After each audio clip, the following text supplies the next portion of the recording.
Shein users occasionally encounter payment problems that prevent transactions from being processed. These issues can stem from app malfunctions, problems with the chosen payment method, or account related concerns.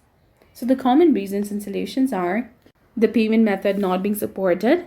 Confirm that the Shein accepts your debit or credit card or payment app like PayPal or Gcash, and carefully verify your card number, CVV, expiration date, and billing address.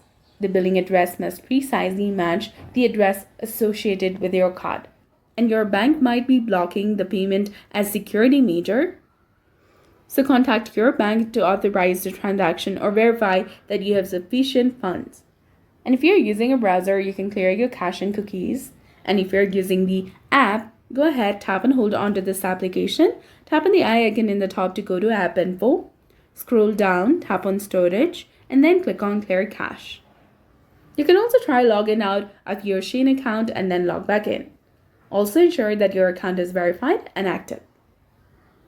And some cards or payment methods may be restricted in your country.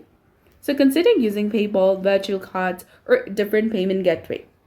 And invalid promo codes or discounts can sometimes lead to checkout failures. So remove any applied codes and try completely purchasing again. So that's it for this video. I hope you found it helpful. If you did, please like, share, and subscribe. Thanks for watching.